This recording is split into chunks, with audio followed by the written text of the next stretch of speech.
Olá, querido amigo, querida amiga, chegamos ao final da semana e aprendemos coisas extraordinárias na Palavra de Deus. A história do dilúvio, aprendemos como Deus ama a humanidade, como Deus se interessa pelo seu bem-estar e o Senhor não desistiu dela, né? O Senhor preservou Noé e sua família e disse: multiplicai-vos, enchei a terra novamente. Deus é um Deus de amor. Obrigado mais uma vez porque você está comigo e obrigado porque você fez valer a pena esse esforço quando você interage aqui conosco. Deixa aqui uma mensagenzinha e eu leio todas elas. Na medida do possível vou respondendo. Obrigado quando você deixa o seu gostei, o seu like. E obrigado porque você se inscreveu. E se você ainda não se inscreveu, se inscreva e entre para a nossa família. Assim você fortalecerá esse canal a fim de que ele chegue a mais lugares, tá bom? Continue compartilhando, tá bom? O vídeo. Vamos juntos fazer aqui um resumo do que nós aprendemos. Bom, foi difícil para Deus tomar aquela decisão de derramar as águas do dilúvio a fim de que toda a vida chegasse à sua extinção. Não somente de homens, mas também de animais e de aves. E assim se fez. Diz a Bíblia que o dilúvio foi avassalador. Toda a vida pereceu. O aniquilamento foi total e completo. Imagine Deus olhando para tudo aquilo e a dor que sentia no seu coração ao ver a sua criação sendo exterminada como foi. Mas infelizmente Deus tinha que tomar essa decisão. Aquilo que estava estragado e não havia mais conserto deveria ser refeito. Né? Deveria ser refeito. Mas não pense que Deus fez o que fez sem dar a oportunidade para que todos pudessem se salvar. Afinal de contas, Noé pregou 120 anos. O fato de Noé construir aquela arca, aquele barco, já era uma pregação. As pessoas olhavam, perguntavam: que barco é esse, Noé? E Noé dizia. 120 anos de oportunidade. Mas eles desdenharam, eles não acreditaram, eles viraram as costas, disseram que Noé era um velho maluco, gagá, e veio as águas do dilúvio. E infelizmente a mortandade se instalou. Jesus disse que assim como foi nos dias anteriores ao dilúvio, assim também será na vinda do Filho do Homem. Hoje as pessoas olham para nós e nos acham antiquados, fundamentalistas. Não precisamos, segundo eles, olhar para a Bíblia e entendê-la ao pé da letra. Zombam dos cristãos, perseguem. E um dia Jesus vai voltar. Tem um texto na Bíblia, está lá em Mateus 24, versículo 30. E aparecerá no céu o sinal do Filho do Homem, e todas as nações lamentarão e verão o Filho do Homem vindo nas nuvens dos céus. Lamentarão? Por que irão se lamentar? Pelas mesmas razões que se lamentaram os antediluvianos, porque não acreditaram, porque duvidaram, acharam que era história da carochinha, que era contos de fada. Jesus agora está lá, nas nuvens dos céus, a vida sobre a terra vai se extinguir e agora eles se lamentam enquanto poderia estar felizes, alegres por receber a salvação. Entende? Há um paralelo do que aconteceu no tempo dos antediluvianos com o nosso tempo. Será que nós estamos, a nossa sociedade, será que a humanidade moderna do século XXI está tão diferente? Eu acho que não está diferente. Eu acho que está igual e até pior. Deixa eu ler para você aqui o que Ellen White diz. Escute bem. Os pecados que atraíram a vingança sobre o mundo antediluviano existem hoje. O temor de Deus foi banido do coração das pessoas e sua lei é tratada com indiferença e desprezo. O grande mundanismo daquela geração é igualada ao da geração que vive atualmente. E aí, o que você acha dessas palavras? O pecado que atraíra a vingança do mundo existe hoje. E existe mesmo. Se você ligar a televisão nos telejornais, o que você vê? Maldade. As pessoas se matando, as pessoas se enganando, imoralidade sem tamanho, roubo, furto e toda espécie de coisas ruins acontecendo no nosso tempo. Nunca, talvez na história da humanidade, a vida humana é tão sem valor para algumas pessoas, a ponto de tirar a vida com tamanha crueldade, como se ela não fosse importante. Deixa eu ler para você, escute.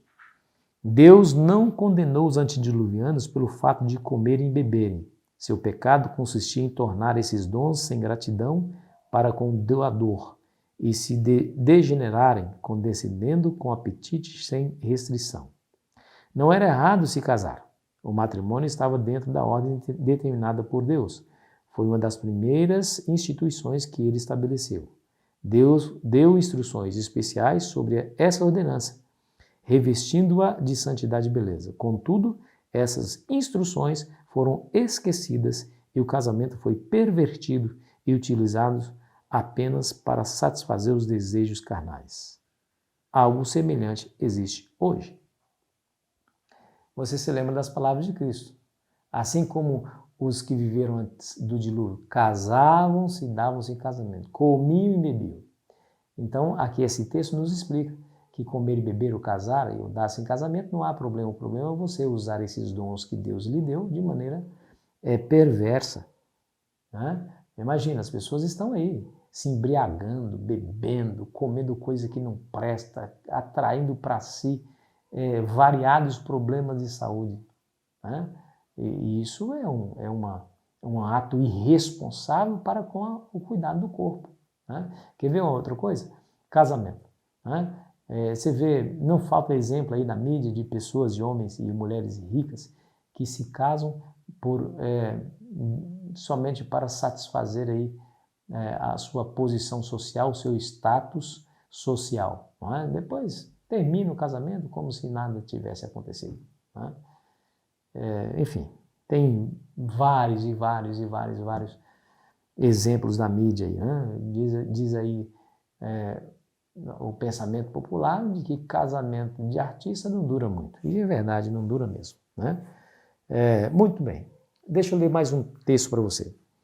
O quadro que a inspiração nos dá do mundo antediluviano retrata com fidelidade a condição a qual rapidamente a sociedade moderna caminha. Mesmo agora, no século atual, e nos países que professam ser cristãos, há crimes diariamente cometidos tão hediondos como aqueles pelos quais os pecadores do antigo mundo foram destruídos. Querido amigo, querida amiga, eu fico pensando quando foram escritas essas palavras. Essas palavras escritas pela escritora Ellen White foram produzidas no século XIX. Nós estamos no século XX. Tem mais de 100 anos essas palavras. E ela, fazendo a avaliação do mundo daquela época, ela chegou a essa conclusão. Querido amigo, querida amiga, o que ela diria se vivesse no nosso tempo? Será que o nosso tempo não é muitas vezes pior do que o tempo de Ellen White, do século XIX? Eu não tenho dúvida disso, eu não tenho dúvida. Quando ela escreveu essas palavras, não tinha acontecido nem a Primeira Guerra Mundial ainda. Nós já vivemos os horrores da Primeira, da Segunda Guerra Mundial, nós já vivemos tantas coisas ruins e hoje nós estamos vendo aí as guerras acontecendo, né? Pessoas tirando a vida das outras de maneira cruel, sem compaixão.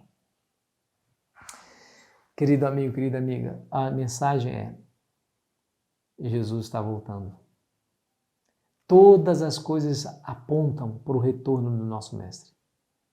O Senhor vai pôr um fim ao sofrimento. O Senhor não está indiferente com as coisas que estão acontecendo nesse mundo. Lembre-se, nada sai do controle das mãos do Criador. Mais cedo ou mais tarde, muito em breve, o Senhor Jesus voltará E feliz é aquele que nesse momento de paz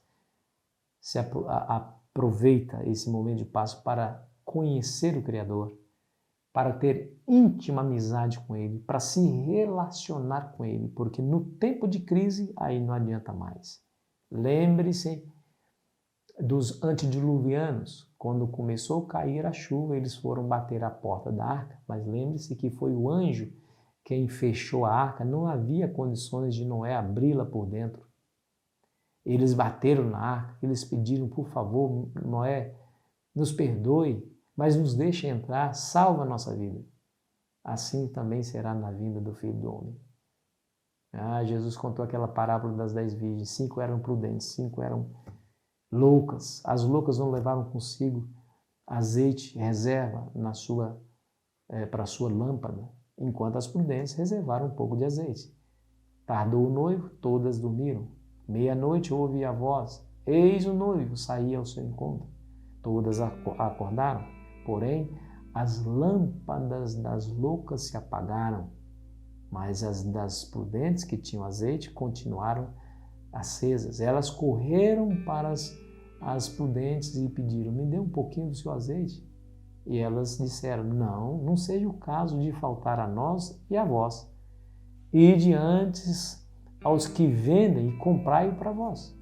Diz a Bíblia que quando eles saíram para comprar, veio o dilúvio, veio o Senhor, veio o noivo e começou o casamento e fechou a porta. Elas chegaram mais tarde e disseram, abra-nos a porta.